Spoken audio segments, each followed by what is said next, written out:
हम कौन सी भाषा बोलें जिससे हमारे देव अधिदेव महादेव प्रसन्न हो जाए? कौन सी भाषा?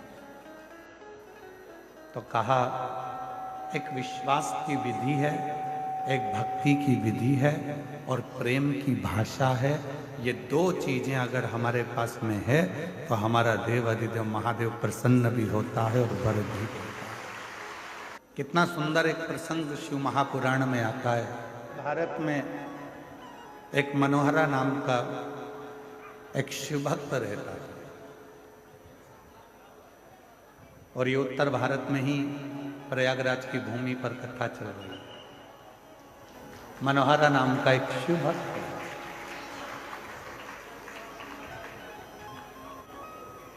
सुतार का काम करता था। सुतारी जानते हो आप लोग? जम के तो बोलो। सुतार मतलब लकड़ी का कुर्सी टेबल कुछ ना कुछ जो लकड़ी का काम होता है वो करता है। उसका एक नियम था। एक मट्टी का उसके पास में घड़ा था। उस घड़े से गंगा जी का जल रोज भरता था और रोज शिव जी को चढ़ाता था। सारी समस्या का हल एक मिलता है। रोज भरता, रोज शिव को चढ़ाता, प्रतिदिन।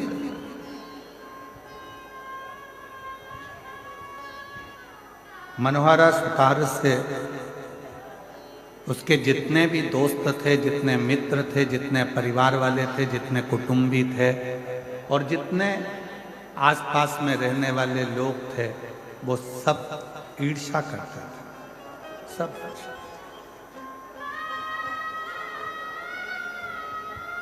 वो कहते हैं ना, घमंडी को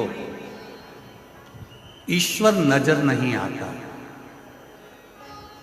घमंडी को ईश्वर नजर नहीं आता, ईर्ष्यालु को पड़ोसी नजर नहीं आता और क्रोधी को उसका परिवार नजर नहीं आता।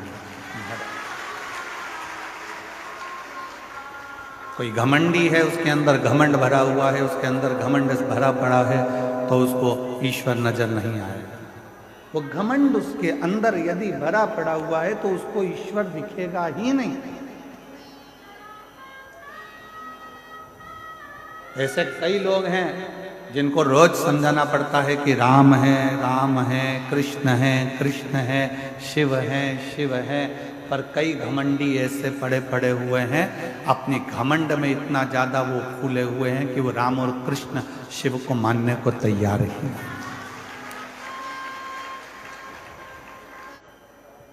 क्या करने पहुंचे हो इस संगम के तट पर?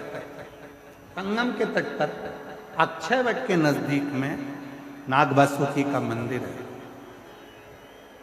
क्या करने के लिए हम आपसे पूछ रहे हैं? वैसे कि वैसे ही इंद्र ने नागवासुकी से पूछा था, जो भगवान शंकर के गले में सर्प है वासुकी नाग, उससे पूछा था कि तुम त्रिवेणी के संगम पर क्यों आए? जो इंद्र ने पूछा था, जो गरुण ने पूछा था, जो वरुण ने पूछा था, जो देवताओं ने पूछा था, आज वो प्रश्न हम भी आपसे पूछते हैं कि तुम संगम के तट पर क्या करने के लिए?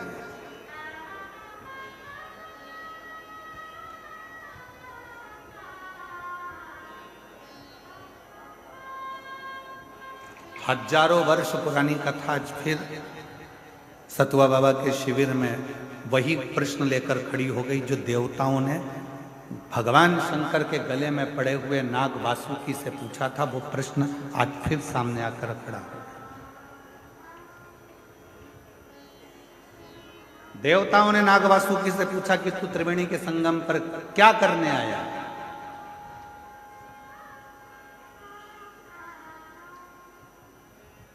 क्या करने के लिए आए? नाग वासुकी से बार बार प्रश्न करा गया, क्यों आयो? ये गंगा यमुना सरस्वती के संगम पर नाग वासुकी क्या कर? आज वही प्रश्न हम आपसे कर रहे हैं, क्योंकि आप सब प्रयाग के रहने वाले हो। आपसे पूछा जाए कि आप त्रिवेणी के संगम पर क्या करने आए, प्रश्न यहां खड़ा होता है। तो नाग वासुकी ने कहा, मंथन कि समय पर मेरा शरीर पूरा की पूरा कष्टप्रद हो गया है, शरीर में से रक्त निकल रहा है, मेरे शरीर की एक एक नस नस टूट चुकी है, क्योंकि मैंने जब मंथन मुझे पकड़ कर करा गया तो पर्वत के घर्षण से मेरा शरीर पूरा टूट चुका है। मैं बहुत कष्ट में हूं, बहुत तकलीफ में हूं। तो क्या करने आए हो? बस उस कष्ट को मिटाने के लिए और भगवान से उनकी कृपा पाने के लिए मैं त्रिवेणी के तट पर आकर विराजमान। अब कोई तुमसे पूछे क्यों रे भाई, ए प्रयाग वालों, त्रिवेणी के तट पर तुम क्या करने के लिए आए हो, तो तुम्हें नाग वासुकी के वो शब्द याद रखना है कि नाग वासुकी ने कहा कि मेरा शरीर हर जगह से टूट चुका है, बहुत कष्ट में हूँ, और मेरे कष्ट को मिटाने के लिए और भगवान की अविरल भक्ति को प्राप्त करने के लिए मैं यहाँ आया हूँ। वही शब्द तुम्हारे होना चाहिए। त्रिवेणी के तट पर क्यों आए?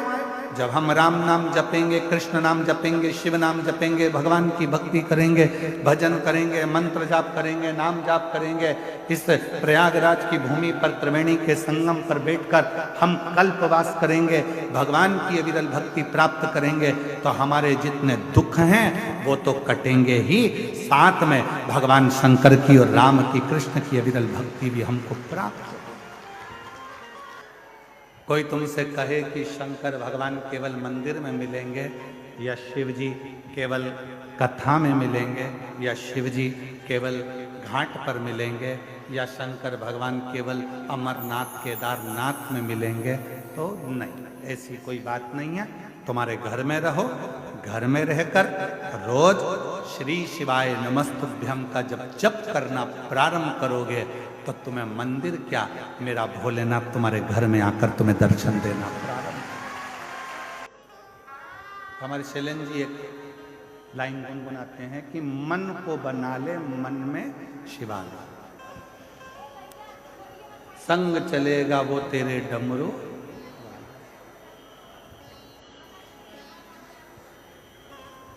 मन को शिवालय बना, और जिस दिन तुम्हारा मन शिवालय बन गया उस दिन तुम्हें शंकर को ढूंढने जाने की जरूरत नहीं। मत जाओ। मनोहरा की कथा करिए। उत्तर भारत की भूमि पर शंकर भगवान का एक भक्त मनोहरा ऐसा रहता था, शिव महापुराण की कथा कहती है कि वो मनोहरा सुतार का काम करता था, लकड़ी का काम करता था।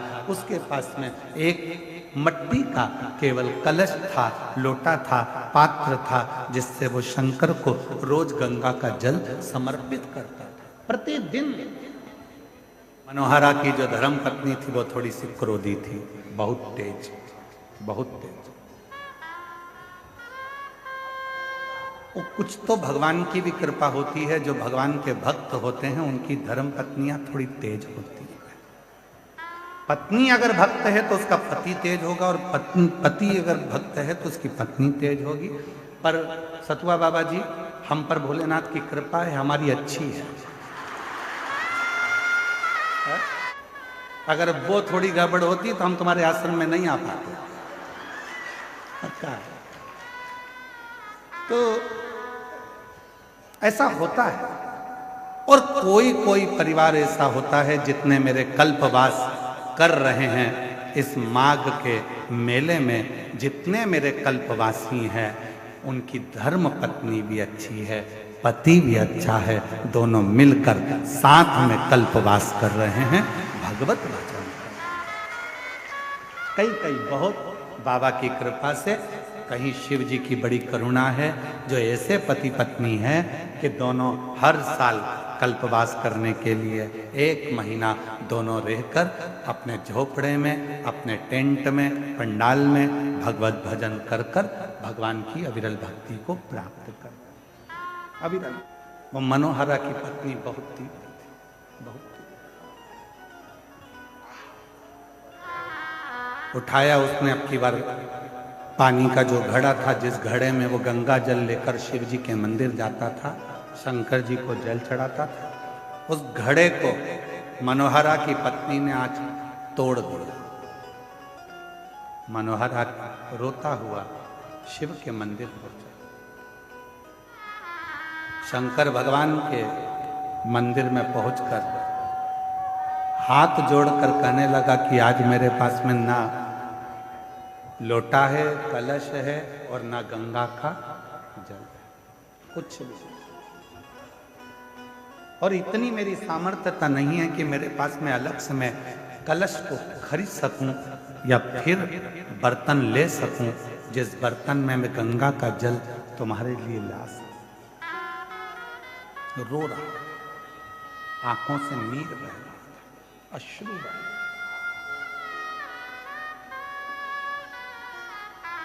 रोते रोते रोते रोते आखिरी में वो शंकर के शिवलिंग से चिपक गए। आंख के आंसू शिवलिंग पर पड़ रहे थे। मनोहरा रो रहा था। जाने लगा रोते रोते शंकर भगवान उस शिवलिंग में से प्रकट होकर मनोहरा का हाथ पकड़कर खींच लिए। हाथ पकड़कर खींचा मनोहरा का, और बाबा भोलेनाथ से मनोहरा ने कहा कि रोज गंगा का जल लेकर आया, पर इतने सालों में कभी तू प्रसन्न नहीं हुआ, प्रकट नहीं हुआ, आज कैसे प्रकट हो गया? शिवजी कहते हैं मैं चांदी के या सोने के लोटे से प्रसन्न नहीं होता, मैं तो दिल से चढ़ाए हुए अश्रु के एक बूंद से भी प्रसन्न हो जाता हूं, जो भाव से मुझे समर्पित किया गया, जो तुमने मुझे भाव से दिया है। ना विधि थी उस मनोहरा सुतार के पास में, ना विधि थी उस मनोहरा सुतार के पास में, ना भाषा थी उस मनोहरा सुतार के पास में, ना कोई नियम था उस मनोहरा सुतार के पास में, तो केवल एक लोटा जल, इसके सिवाय कुछ। नानी बाई का मायरा सुना है आप लोगों ने? जम के तो बोलो। नानी बाई के मायरे में नानी बाई का जो नरसिंह जी, जो नानी बाई के जो पिताजी थे नरसिंह मेहता जी, नरसिंह मेहता जी के बड़े भाई थे मदन मेहता जी। मदन मेहता जी की धर्म पत्नी थी दुरत गोरी। दुरत गोरी इतनी तेज थी कि अपने देवर को, नरसिंह मेहता को, और नरसिंह मेहता की धर्म पत्नी माणिक गोरी दोनों को गालियां देती थी, अपशब्द करती थी, ताने देती थी, आड़ा टेढ़ा करती थी, अपशब्द करती थी। पर भाई मदन मेहता जी अपने भाई से बड़ा प्रेम करते थे, नरसिंह मेहता जी से बहुत स्नेह करते। जब दादी नरसिंह मेहता की जो दादी जी थी वो नरसिंह को बहुत प्रेम करती, बहुत।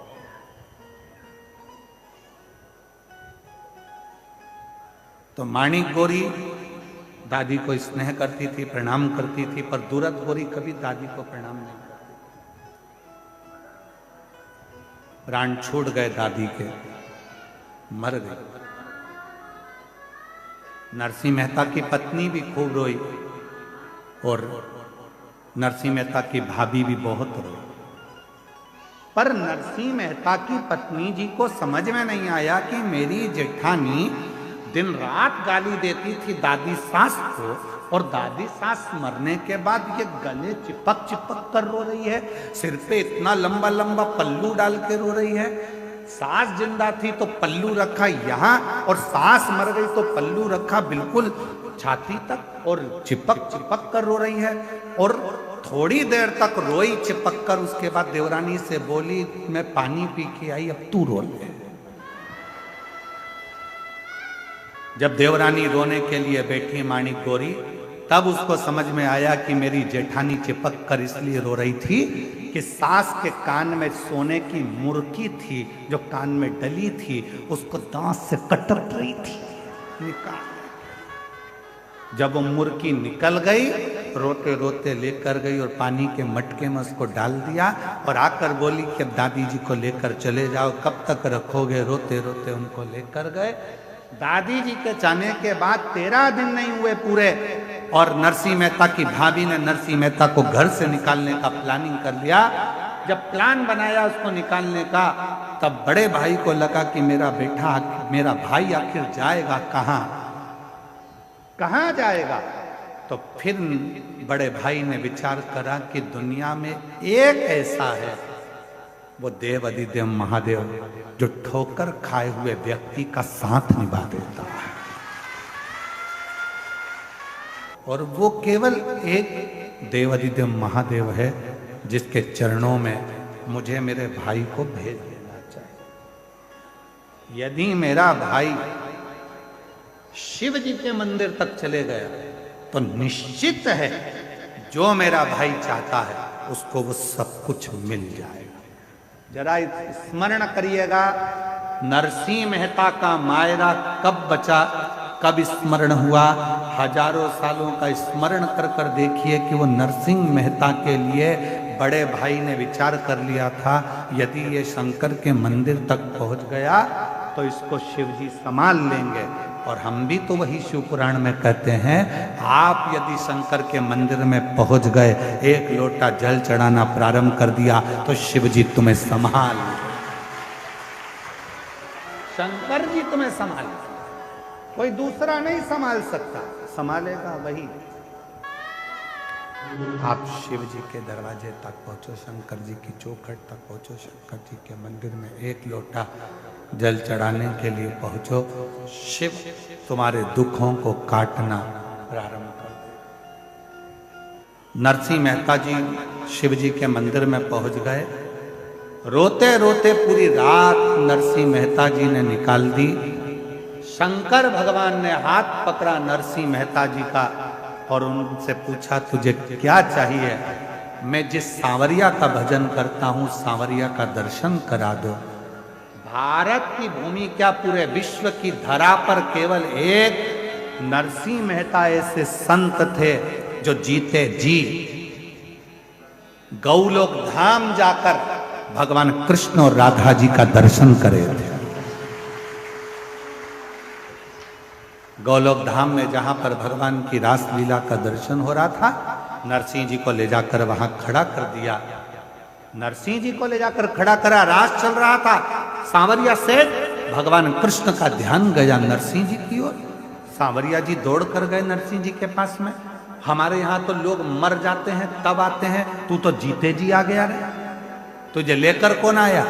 नरसिंह जी बोले, वो शंकर जी लाए थे।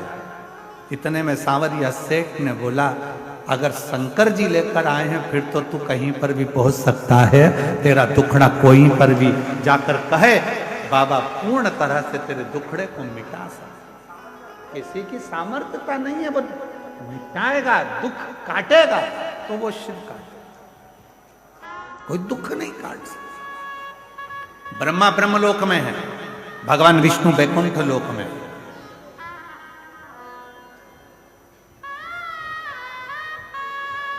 जितने देवता पृथ्वी पर प्रकट हुए सबके जाने की खबर है, सबके जाने का प्रमाण है और सबकी कथा है, पर केवल एक देव ब्रह्मा ब्रह्मलोक में, भगवान विष्णु वैकुंठ लोक में, केवल मृत्यु लोक में एक देव विराजमान है, जो देव आदिदेव महादेव विराजमान, जिसके जाने की कथा नहीं है कि शंकर जी कहीं चले गए, शिव जी कहीं पहुंच गए। शंकर के तो यहीं कैलाश पर, काशी में, सोमनाथ में, मल्लिकार्जुन में, यहाँ तक प्रयागराज की धरा पर भी, अगर पूरी भूमि पर, पृथ्वी पर कहीं पर भी घूम कर देख लो, शिव हर जगह मिल जाएगा। हमने कभी भी आप लोगों से ये नहीं कहा कि बहुत दूर शंकर जी का मंदिर हो तो वहां जल चढ़ाने जाना। हमने हमेशा आपसे कहा कि आपके घर के पास में जो शंकर जी का मंदिर है, वहां एक लोटा जल चढ़ाना प्रारंभ करो। क्यों? शरीर में रोग आता है तो पहले पास के हॉस्पिटल में दिखाया जाता है, पास के हॉस्पिटल में काम नहीं चलता फिर बड़े हॉस्पिटल में जाया जाता, बड़े हॉस्पिटल में काम नहीं चलता फिर जाकर अपन लखनऊ में जाकर दिखाते हैं, लखनऊ में काम नहीं चले फिर जाकर अपन मुंबई पहुंच जाते हैं, मुंबई में काम ना चले तो फिर विदेश लेकर जाते हैं। अर्थात पहले अपने पास में इलाज करवाइए, दूर इलाज के लिए बाद में जाइए। पर दुनिया के लोग पहले दिन से विचार कर लेते हैं अब की बार मुझे केदारनाथ जाना है, अब की बार मुझे अमरनाथ जाना है, अब की बार मुझे कैलाश पर्वत का दर्शन करने परिक्रमा करने जाना है। हमारा निवेदन है जो लड़के जो लड़कियां जो बेटे जो बेटियां जो नवयुवक बेटा बेटी कहते हैं मैं अमरनाथ जाऊंगा अमरनाथ जाऊंगा अमरनाथ जाऊंगा, पहले उनकी माँ से माँ को पूछना चाहिए अपने बेटे से अपनी बेटी से। तो पास के मंदिर जाता है, पहले पास के मंदिर जा, और जब पड़ोस के मंदिर में तेरा दिल लग जाए शंकर को एक लोटा जल चढ़ाने में, तब समझना कि अमरनाथ बाबा का दर्शन करने जाएगा तो वो तुझे गले से लगा लेगा, वो तुझे अपने हृदय से लगा लेगा। मालूम पड़ा हमारे यहाँ जो बड़े बड़े डॉक्टर होते हैं बड़े बड़े हॉस्पिटल में बैठते हैं वो छोटी वाली फाइल को देखते हैं, लाओ दिखाओ, पहले तुमने डॉक्टर को दिखाया, हाँ साहब हमारे गांव के डॉक्टर को दिखाया था, फाइल दिखाओ, लो साहब ये फाइल ठीक है, और किसी को दिखाया, हाँ साहब हम प्रयागराज गए थे वहां दिखाए, प्रयागराज की फाइल दिखाओ ये साहब, फिर हम काशी गए थे काशी की फाइल दिखाई, फिर हम मथुरा गए थे मथुरा की फाइल दिखाई। उसी तरह जब तुम अमरनाथ केदारनाथ कहीं उच्च बहुत ऊपर जाकर अगर भगवान का दर्शन करोगे तो वो भगवान भी कहेगा ला जरा फाइल दिखा, कहाँ कहाँ होकर आया है, कहाँ के शिवलिंग पर जल चढ़ाया है, मैं भी तो जानू, तू मेरे करीब में आया, आ मेरे पास नजदीक आ, वो स्वीकार करेगा। टूट गए जैसे उस मनोहरा भगत का मनोहरा सुतार का घड़ा टूट गया था, आंसू से शिव को प्रसन्न कर लिया था।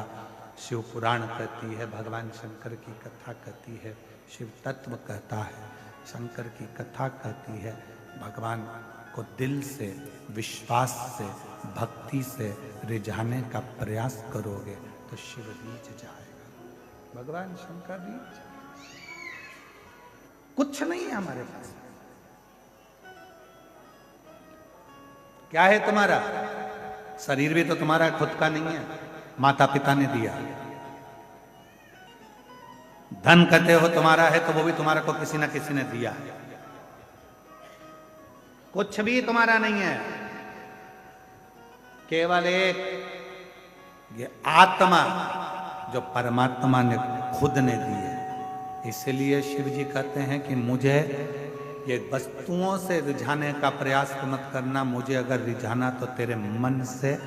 जिस दिन तू मुझे अपने हृदय से एक लोटा जल चढ़ाएगा, दिल मुझ में लगा लेगा, समझ लेना उस दिन मैं तेरा हो गया और तू मेरा हो गया। जितने तेरे दुख हैं, जितनी तेरी तकलीफ है, जितने तेरे कष्ट हैं, जितनी तेरी बीमारी है, जितने तेरे तकलीफें हैं, वो सब मेरी होगी, तेरा कुछ भी नहीं। फिर किसी ने कहा पानी में इतना दम होता है कि एक लोटा जल, पानी में इतना दम होता है क्या कि जल चढ़ाया और जल चढ़ाते से ही शिव जी हमारे दुख काटना प्रारंभ कर देते हैं। पानी में कितना दम होता है, संकल्प करते समय तुम्हारे हाथ में कुछ हो ना हो, चावल नहीं होगा चलेगा, फूल नहीं होगा चलेगा, पर संकल्प करते समय तुम्हारे हाथ में जल का होना जरूरी है। हर हर संकल्प करते समय तुम्हारे हाथ में जल का होना जरूरी है। कन्यादान करते समय तुम्हारे हाथ में कुछ भी ना हो, सोने की रकम चांदी की रकम कुछ भी ना हो चलेगा, पर तुम्हारे हाथ में जल का होना, जब वो जल डाला जाता है तब कन्यादान माना जाता है, जल का होना जरूरी है। उसी तरह जब पिंड किया जाता है, तर्पण किया जाता है, तिलांजलि दी जाती है, उसमें जल का होना जरूरी है। उसी तरह जैसे पितरों को रिझाने के लिए जल, प्रकृति को रिझाने के लिए जल, उसी तरह शिव महापुराण की कथा कहती है अपने दुख को मिटाने के लिए भी एक लोटा जल का होना बहुत जरूरी है। एक लोटे जल का होना बहुत जरूरी। वो जल हमारे जीवन का कल बदल देता। कोई जल्दी बनता है, कोई लेट बनता है। शिव को जल चढ़ाने वाला एक दिन सेठ जरूर बने। पत्र है, अच्छा है, देखिए। ममता सोनकर अगर कहीं बैठी हो तो हाथ हिला सकती हैं, और अगर बैठी हो तो वह आ सकती हैं एक बेलपत्र लेने के लिए। कहीं बैठी हो तो हाथ हिलाए, और अगर आई हो तो एक बेलपत्र लेने के लिए आ सकती। मेरा नाम ममता सोनकर है। मैं 2757 सेक्टर एच जानकीपुरम लखनऊ की निवासी हूँ। जानकीपुरम लखनऊ से आई। गुरुजी, मैं ममता सोनकर कावड़ भरने 2024 में सीहोर गई थी। कंकर शंकर की पूजन करी, पंडाल में बैठकर कथा श्रवण करी। मैं बताना चाहूंगी गुरुदेव, मेरा पुत्र हर्षवर्धन जो नीट का एग्जाम कई सालों से दे रहा था, पर उसका नीट क्लियर नहीं हो रहा था। तब मैंने अपने बेटे से कहा कि तू एक बार शिव महापुराण की कथा पंडाल में बैठकर श्रवण कर, तू देख बाबा कैसे कृपा करता। और मेरा बेटा शिव महापुराण की कथा को यही प्रयागराज की धरा पर सुनने के लिए पूर्व में आया, और बाबा की ऐसी कृपा हो गई कि आज बाबा ने मेरे बेटे को नीट एग्जाम क्लियर करा दिया। वो MBBS की पढ़ाई कर रहा है, और आज मेरा बेटा डॉक्टर बनने जा रहा है। मैं बाबा को यहाँ प्रणाम करने के लिए। आपको लगता है कि आप लोग कथा सुनने के लिए, हमको नहीं लगता। हमको तो लगता है कि हमारा भोले बाबा तुम्हारी झोली में जरूर कुछ देने वाला होगा, इसलिए तुमको कथा के पंडाल में लाकर बिठाता ही नहीं, बुलाता ही नहीं। जिसको नहीं बुलाना होता है मेरे भोले बाबा को, तो इस पुल से उस पुल, उस पुल से उस पुल, उस पुल से उस पुल घुमाता रहता है, और 4 बजे कथा पूरी हो जाती है, तब वो आकर बैठता। क्यों? कथा थी, हो गई। महाराज जी, बाबा जी, आज कोई कह रहे थे, कोई पुलिस वाले भैया कहने लगे पूरा मेला विराम की ओर जा रहा है, पर प्रशासन को समझ में नहीं आ रहा है कि मेला वापस भरा कैसे गया, ये वापस कैसे भराने लगा। चारों तरफ जिस रोड पर जाओ उस रोड पर शिव भक्त चारों तरफ नजर आ रहा। हर भक्ति है, विश्वास है। और जितने रोड पर बैठे हैं, रोड के किनारे बैठे हैं, दूसरे पंडालों में बैठे हैं, जहां जहां बैठकर आप शिव महापुराण की कथा को श्रवण कर रहे हैं, भले आपको सीहोर वाला महाराज दिखे ना दिखे, उससे कोई मतलब मत रखो। आपको तो भोलेनाथ दिखना चाहिए। जहां बैठकर कथा सुन रहे हो, अगर दिल से कथा सुनने के बाद भूमि को नमन कर कर उसकी रज मस्तक चढ़ाकर हृदय से लगाकर जो प्रार्थना करोगे, मेरा शंकर भगवान आपकी झोली में देगा जरूर। अन्नू साव, क्या लिखा है? नवादा है? नवादा, मेरा नवादा यहीं है, उत्तर प्रदेश में, बिहार में है। अच्छा, कहीं बैठे हैं? हाथ हिलाइए। अन्नू साव नवादा से आप ही हैं? ठीक है। बेटा आया है क्या? है? हाँ, ले आओ इसको, ले आओ, आ जाओ। अन्नू साव नवादा से हूं, मेरा मोबाइल नंबर ये है गुरुदेव। मेरा कथा में आने का केवल इतना सा, मैं एक बार बाबा की कथा सुनी थी टीवी पर। मैंने सुना था कि सारे दुख मिटा देता है पंडाल में आने पर। गुरुदेव, मेरे बेटे के शरीर पर सफेद रोग की बीमारी हो गई थी, पूरा शरीर उसका सफेद खाल हो गया था। इतनी दुखी हो गई थी कि सारे डॉक्टरों का इलाज कराते कराते थक गई, तो भी वो सफेद रोग की बीमारी समाप्त नहीं हुई। तब इसको कथा के पंडाल में लेकर आई थी। यहाँ की मिट्टी इसके शरीर पर लगाकर प्रणाम कर कर गई थी और कहा था बाबा जिस दिन मेरा बेटा ठीक हो जाएगा वापिस लेकर आऊंगी। और आज मेरा बेटा पूरी तरह से ठीक हो गया, इसलिए मैं उसको यहाँ कथा के पंडाल में लेकर। तुम जिस भावना से, जिस विचार से, जिस सोच से, जिस मन से शिव को रिझाते हो, शिव आपको स्वीकार। ब्रह्मा जी भगवान शंकर को नहीं समझ पाए। मेरी जीजियों, मेरे जीजाओं, मेरी बेटियों बेटाओं, मेरे बुजुर्ग माँ बाप, याद रखना दुनिया का कोई व्यक्ति तुमसे कह दे कि शंकर भगवान को मैं अच्छे से जानता हूं, समझता हूं, समझ लेना पक्का झूठेला है, पक्का झूठ बोलने वाला। शिव को समझने के लिए एक जन्म क्या लाखों लाखों जन्म हो जाए तो भी शंकर भगवान को कोई समझ नहीं सकता, जान ही नहीं सकता। इसलिए अपन को ज्यादा प्रपंचा में नहीं पड़ना, अपने को तो एक लोटा जल सारी समस्या का हल और बोल बम का नारा है, बस। इससे ज्यादा अपने को माथा पच्ची करना भी नहीं है। कोई तुमसे कहे तुम शंकर जी की पूजन को जानते हो, नहीं जानते। शंकर जी का अभिषेक करना जानते हो, नहीं जानते। शंकर जी को रिझाने का कोई मंत्र आता है, नहीं आता।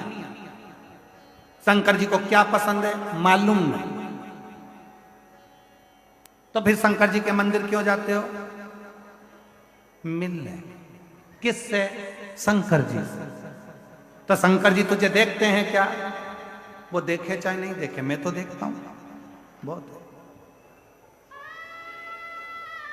कुछ नहीं आता, कुछ भी नहीं। शिव सत्य है, शिव सुंदर है। जैसे अभी सतुआ बाबा जी ने अपने व्याख्यान में कहा कि बेलपत्री के 3 पत्ते हैं, सत्य, प्रेम, करुणा। ये 3 पत्र हैं।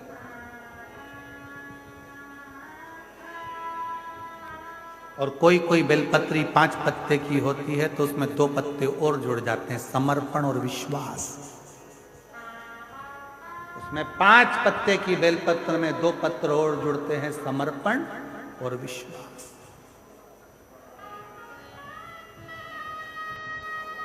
फिर 2 पत्ते जुड़े तो 7 पत्ते की बेलपत्र में साधना और तप। उस बेलपत्र के 2 पत्ते और हैं।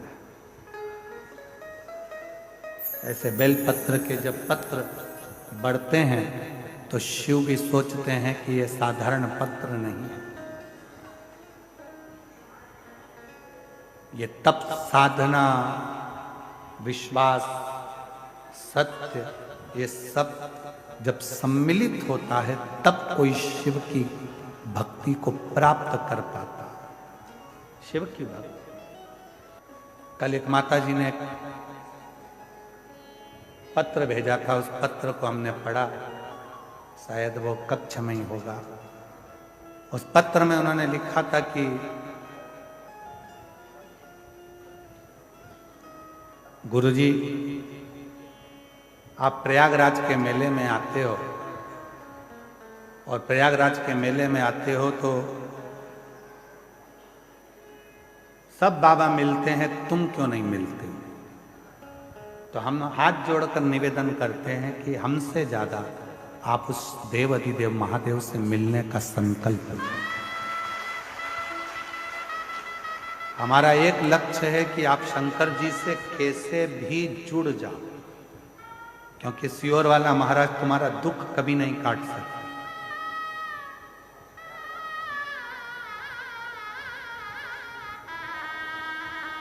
सियोर वाला महाराज कभी तुम्हारा दुख नहीं काट सकता। दुख काटेगा तुम्हारा देव अधिदेव महादेव, दुख काटेगा तुम्हारा विश्वास, दुख काटेगा तुम्हारा शिव, और दुख काटेगा तुम्हारा किया गया कर्म।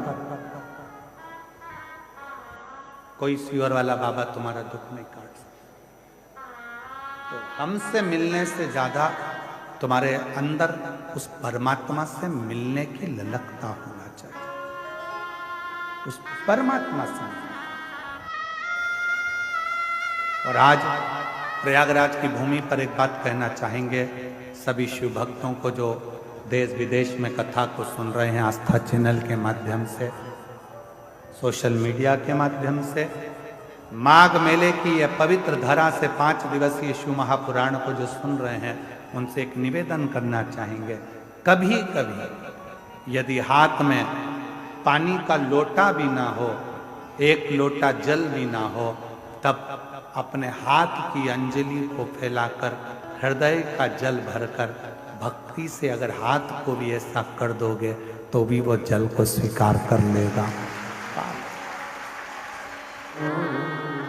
आप और हम कुछ नहीं कर सकते, करने और कराने वाला तो मेरा देव अधिदेव महादेव है, जो करा रहा है, कर रहा है, चला रहा है और आपको चल रहे हैं, ये उसके ऊपर, ये आप और हमारा बस की बात नहीं। यही गलती है हमारी। हम मंदिर में जाकर क्या करते हैं? हम मंदिर में जाकर करते क्या? एक लोटा जल हम चढ़ा रहे हैं और पहले भी कथा में कहा तुम्हारा पूरा एक लोटा जल शंकर जी को चढ़ना चाहिए, क्योंकि दुनिया के कई लोग कहते हैं कि हम जल चढ़ा रहे हैं, इतने दिन हो गए जल चढ़ाते, इतने दिन हो गए जल चढ़ाते, इतने दिन हो गए जल चढ़ाते, शंकर जी हमारी नहीं सुन रहा है, शिव जी हमारी नहीं सुन रहा है, पड़ोसी की सुन ली, तुम्हारी क्यों नहीं सुनी? उसका कारण यह है कि तुम्हारा एक लोटा जल शंकर जी को नहीं चढ़ रहा है, तुम्हारी दृष्टि में अभी भी भेद है। इसलिए आप लोगों से कहा था कि ये शिवलिंग, ये जलाधारी, ये जल बहने का स्थान, जिस पे शिवलिंग रखा है वो पार्वती जी का हस्तकमल है। जहां से पानी बहता है वहां राइट में गणेश जी, लेफ्ट में कार्तिकेय जी, बीच में अशोक सुंदरी। शिवलिंग के ऊपर जो बूंद बूंद पानी टपक रहा है वह शंकर जी की 5 लड़कियां, जया, विषहरा, शामली बारी, दौतली। शिव जी का पूरा परिवार जब एक ही जगह पर है तो तुम्हें जल कहां चढ़ाना चाहिए? शंकर के शिवलिंग पर। अब तुम जल चढ़ाने जाते हो तो वहां पर भी जाकर विचार करते हो कि जल लेकर पोची लोटा भर के शंकर जी को चढ़ा दिया, फिर पास में गणेश जी बैठे थे उनको चढ़ा दिया, पार्वती जी बैठी थी उनको चढ़ा दिया, नंदी बैठा था उनको चढ़ा दिया, फिर कार्तिकेय बैठे थे उनको चढ़ा दिया। अब सियोर वाला बाबा बोला कि एक लोटा जल सारी समस्या का हल। ईमानदारी से बोलो, शंकर को पूरा एक लोटा चढ़ाइए कब?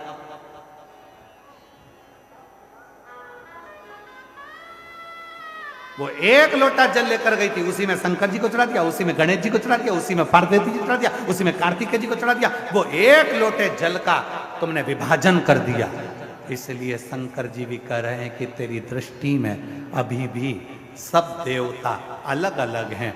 जिस दिन एक शिवलिंग में तुझे राम, कृष्ण, देवी, देवता, गणेश सबका दर्शन होने लगे, समझ लेना उस दिन तेरा दुख समाप्त होना प्रारंभ हो। दिन तेरा दुख समाप्त होना पर हम शिव के वो एक लोटे जल को समझ ही नहीं पाते। और आप में से कई लोग होंगे जो ये गलती करते होंगे, ऐसा नहीं कि नहीं करते होंगे। एक लोटा जल चढ़ाना, गणेश जी को चढ़ा दिया, पार्वती जी को चढ़ा दिया, नंदी को, वो एक लोटा जल पूरा। जब हमारे यहाँ शंकर जी के मंदिर में टूटा हुआ नारियल नहीं चढ़ता, शिव जी के मंदिर में टूटा हुआ चावल का दाना नहीं चढ़ता, शिव जी के मंदिर में टूटी हुई सामग्री नहीं चढ़ती, तो आधा लोटा जल क्या करेंगे? बोले ना, पूर्ण समर्पण, पूर्ण समर्पण। शिव को रिझाने में देरी नहीं होती। शंकर को जैसे ही जल चढ़ाया वैसे ही भोलेनाथ प्रसन्न होना प्रारंभ कर देते। शिव करुणा के साथ।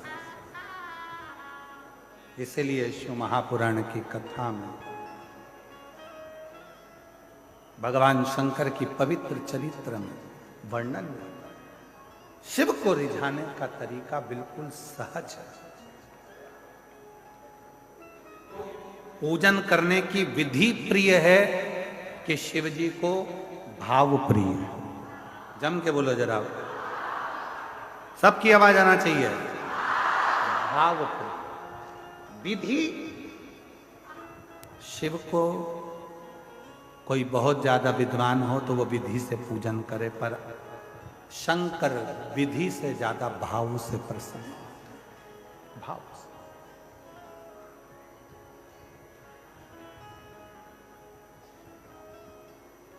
विधि से कितना सुंदर प्रसंग है।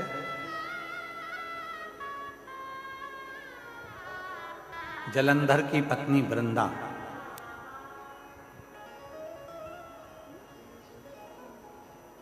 जब मालूम पड़ा कि मेरा पति मर गया, मारने वाले शिव थे, सातित्व को भंग करने वाले नारायण थे। नारायण के सामने वृंदा जाकर खड़ी होकर कहती है, अरे नारायण भगवान, तुमने मेरा सातित्व डिगा दिया। जैसे शिव जी की पत्नी सती जलकर भस्म हुई थी, वैसे ही आज मैं भी भस्म हो जाती। राख का ढेर बन गई वृंदा, राख का ढेर। क्यों? दुनिया के लोग कहते हैं भगवान शंकर भस्म धारण करते हैं। उनके भस्म को देखकर एक बार भगवान नारायण ने भी मुस्कुरा दिए थे और कह दिए थे, इस भस्म में ऐसा क्या है। 2 बार भगवान नारायण भगवान की लीला पर मुस्कुराए थे और दोनों बार भगवान नारायण को उस लीला का दर्शन करना पड़ा।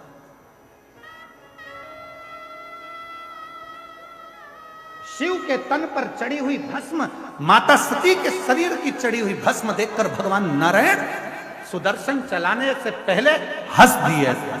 भगवान, आपके तन पर भस्म। नारायण मुस्कुरा दिए। शिव जी मन में सोचे, नारायण, जिस दिन इस भस्म को चढ़ाओगे तब मालूम पड़ेगा कि भस्म में है क्या, इस भस्म में क्या है। उस दिन आपको मालूम पड़ेगा कि भस्म है क्या। ऐसा मौका नारायण भगवान के पास कभी नहीं आया कि भगवान नारायण भस्म चढ़ा रहे। पर एक मौका आया जब जलंधर की धर्म पत्नी वृंदा अपना सातित्व भंग होने के बाद अपने शरीर को जलाकर भस्म कर देती है, राख का ढेर बन जाती है। तब नारायण की आंख में आंसू भरा था और नारायण ने उस वृंदा की भस्म को अपने तन पर धारण कर लिया था। तन पर भस्म चढ़ी है। लोग कहते हैं भगवान शंकर के तन पर भस्म थी। शिव महापुराण, स्कंद पुराण, कुर्म पुराण कहती है कि भगवान नारायण के तन पर भी भस्म थी। शिव ने सती की भस्म धारण करी थी और भगवान नारायण ने वृंदा की भस्म धारण करी थी। और जो सती माता भस्म के रूप में प्रकट हुई, उससे बेलपत्री का वृक्ष उत्पन्न हुआ। और जो वृंदा भस्म के रूप में प्रकट हुई नारायण के स्पर्श से, वो तुलसी का पौधा के रूप में प्रकट हुआ। भस्म साधारण, तन पर शिव के भस्म है। लोग कहते हैं केवल क्या देवादिदेव महादेव 33 कोटि देवता में केवल एक शंकर ऐसे हैं जो भस्म लगाते हैं। शंकर ऐसे हैं जिनको भस्म चढ़ती है। भगवान नारायण ने भी अपने तन पर भस्म धारण करी थी।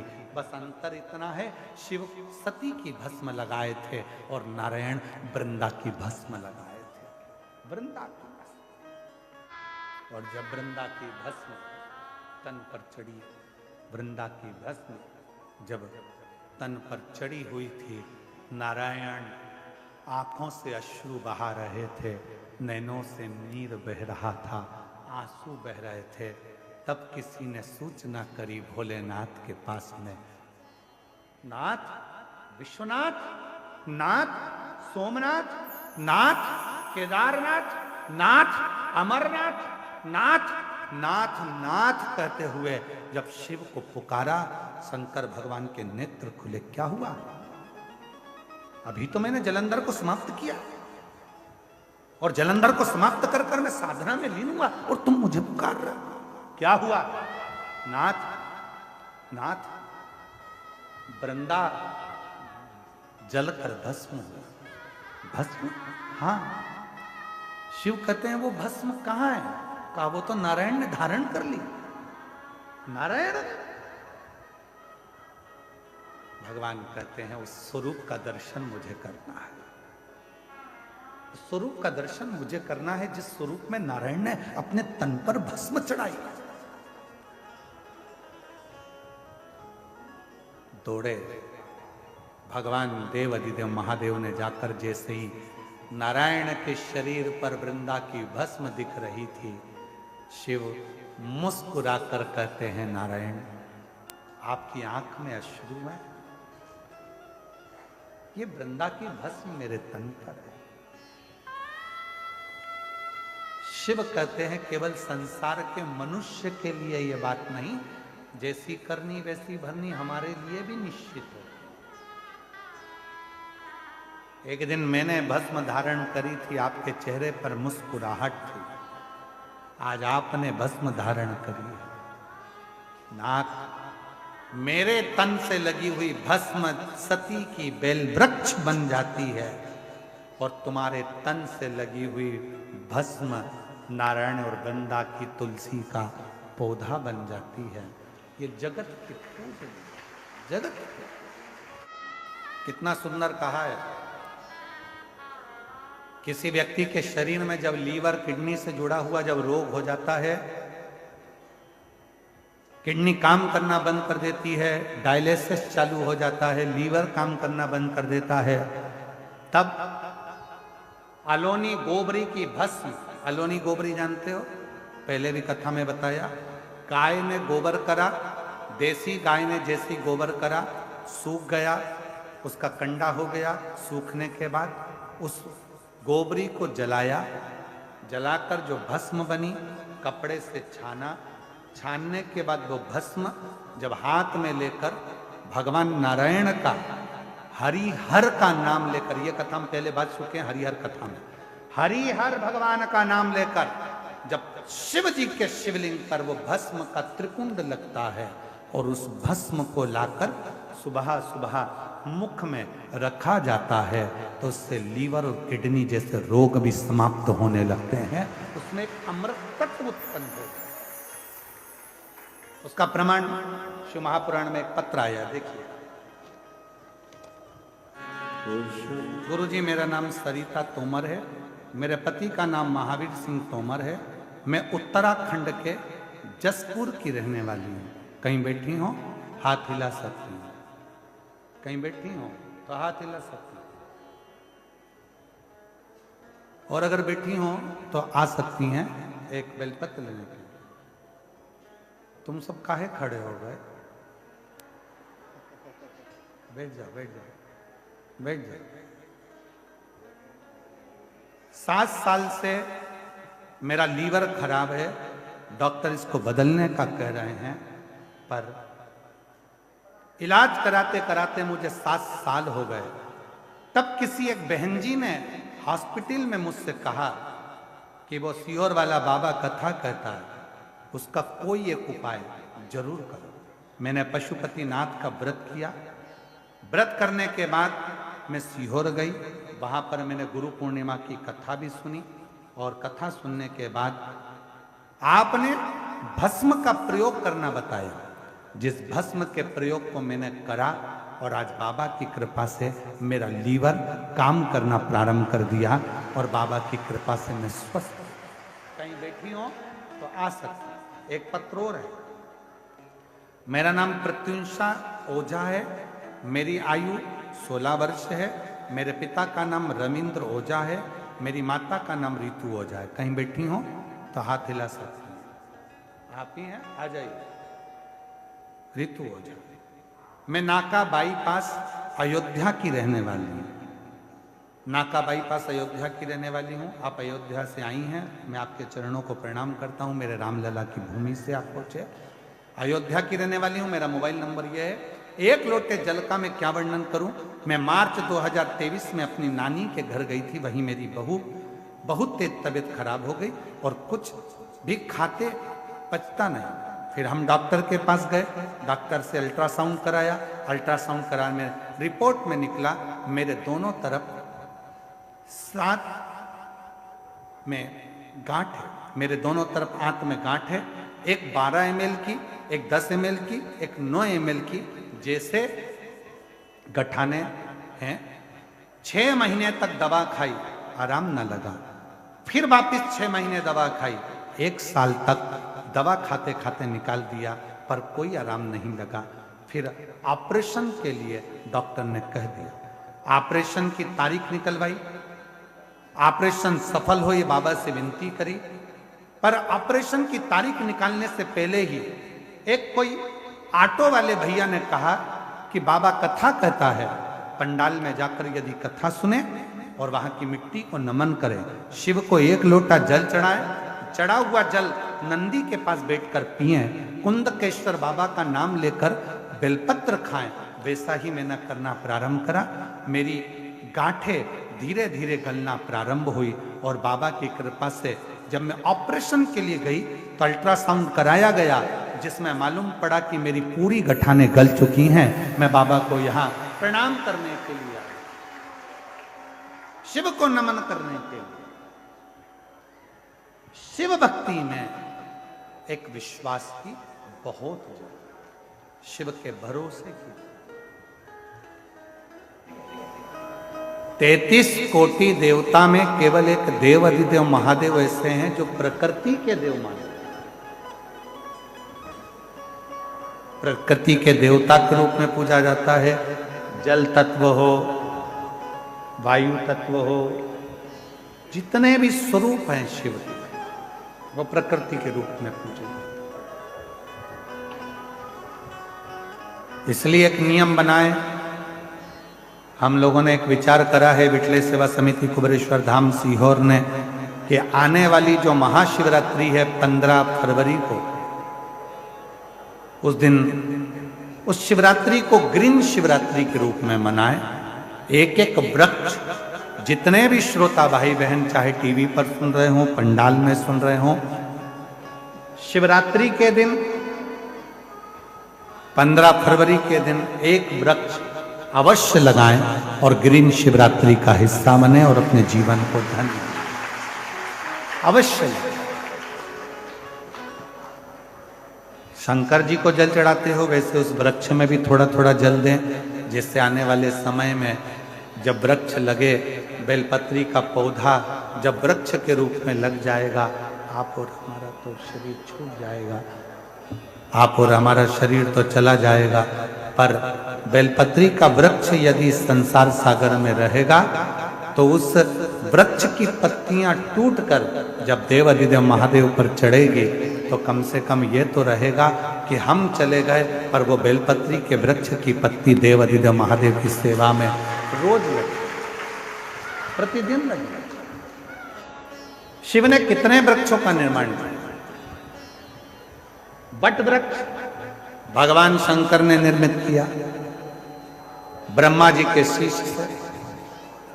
बेलपत्री का वृक्ष मां सती की भस्म और मां जगत जननी जगदम्बा अम्बा का तेज प्रकट किया। तुलसी का पौधा भगवान शंकर ने जलंधर का वध किया। वृंदा के सातित्व को नारायण भगवान ने दिखाया और नारायण और वृंदा के उस भस्म स्वरूप का आनंद तुलसी के पौधे के रूप में निर्मित है। शमी का वृक्ष, जब शनि महाराज जी को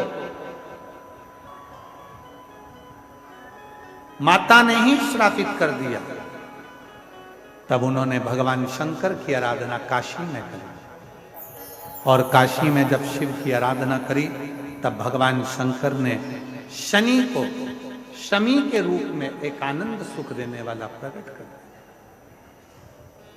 आंवले का वृक्ष, जिस समय पर भगवान नारायण ने भगवान देव अधिदेव महादेव को सृष्टि का भार दिया था, और भगवान नारायण ने जब सृष्टि के भार पूर्ण अपने हाथ में लिया, तब शिव की आराधना में आंवले के वृक्ष की रोपणता की। पीपल का वृक्ष स्वयं भगवान शिव का ही और शनि के आनंद नवग्रह का प्रतीक। जितने जितने वृक्ष हैं, भगवान शंकर प्रकृति के देवता हैं। भगवान शिव चाहते हैं जितनी प्रकृति हरी भरी होती है, जितना जल है, जितनी वनस्पति है, ये जितनी आनंद में होती है, मेरा शिव उतना उतना प्रसन्न होता है, मेरा शंकर उतना प्रसन्न है। शिव की प्रसन्नता है प्रकृति की सुंदर, वनस्पति की। आगे वर्णन आया भगवान शंकर के सुंदर स्वरूप का, और सुंदर स्वरूप में वर्णन किया मां सती, जो भगवान दक्ष प्रजापति जो पूर्ण रूप से ये निश्चित कर कर बैठे थे कि मेरे घर में जो सती का जन्म हुआ है वो सती में नारायण को ही ब्याह, सती का विवाह में नारायण के साथ करो। पर अभी आपको कथा में कहा कि भोले आपकी कृपा से सब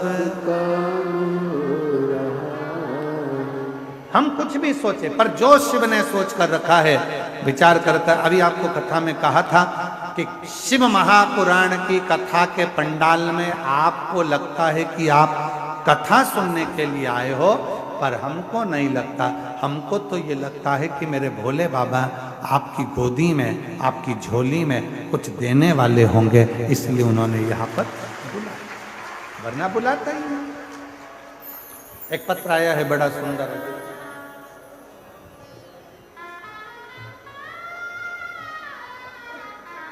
मैं सविता मिश्रा लखनऊ से आई, कहीं बैठी हो तो हाथ हिला सकती हैं। सविता मिश्रा लखनऊ से। बाबा मैं क्या बखान करूं, पिछले साल 12 फरवरी 2025 को जब हम अपनी भाभी के साथ इसी पंडाल में सतुआ बाबा की यहीं कथा सुनने के लिए आए थे, तब मेरी बड़ी बेटी के लिए मैं प्रार्थना करने के लिए आई, क्योंकि मैंने सुना था कि जो पंडाल में मांगा जाता है वो मिलता है। मैं मेरी बड़ी बेटी की शादी के लिए चिंतित थी, और छोटी बेटी के लिए मैंने, मेरी छोटी बेटी विभा मिश्रा, उसके लिए मैंने बाबा से प्रार्थना करी थी कि मेरी बेटी यूपीएससी का एग्जाम देती है पर क्लियर नहीं होता। कहीं बैठे हो तो आ सकते हैं, आप लोग ही हैं, आ जाइए। यूपीएससी का एग्जाम देती, क्लियर नहीं होती। बाबा ऐसी मेरे बाबा ने कृपा कर दी, शायद दुनिया के लोग समझें कि ना समझें कि शिव महापुराण में जो मांगा जाता है वो बाबा देता जरूर है। आज मैं बाबा को धन्यवाद देने के लिए आई हूं कि बड़ी बेटी के लिए मांगा था कि उसकी शादी हो जाए, बाबा की कृपा से मैंने पशुपति व्रत करे और बाबा की कथा को श्रवण किया, मेरी बेटी की शादी हो गई। दूसरा, मेरी छोटी बेटी के लिए मांगा था कि यूपीएससी क्लियर कर ले, आज मेरी बेटी ने यूपीएससी क्लियर कर लिया। पूरे इंडिया में 8वें नंबर की रैंक में मेरी बेटी यूपीएससी क्लियर कर लिया। मैं बाबा को धन्यवाद देने के लिए आई हूँ, बाबा को नमन करने के लिए आई हूँ। मैं दूसरा पत्र है,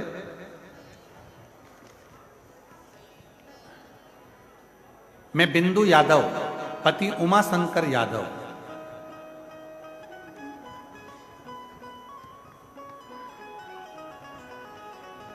इंडियन आर्मी में सेवारत हैं, कहीं बैठे हों तो हाथ हिला सकते हैं। गुरुदेव मैं प्रयागराज की रहने वाली हूं, मेरे बच्चेदानी में गठान थी, बहुत दवा कराई पर कोई आराम न लगा, बहुत परेशान हो गई। मेरी दवा से मोटापा बढ़ने लगा पर मेरी गठान मिट्टी नहीं। पापा ने बताया कि आस्था चैनल पर गुरुजी कथा आती है, उसको सुना करो, और वो बताते हैं 1 लोटा जल लेकर मंदिर जाया करो और उसी जल को पिया करो। 2023 में सुनना चालू करा, 2024 में पंडाल में बैठकर यहीं पर कथा को श्रवण करा, और बाबा की ऐसी कृपा हो गई गुरुदेव कि आज हमारी गठान पूरी गल चुकी है। बाबा की कृपा से मैं ठीक हो गई हूँ। गुरुदेव मेरा बेटा शुभम यादव नौकरी के लिए पेपर देता था पर फेल हो जाता था, 1-2 नंबर से रह जाता था।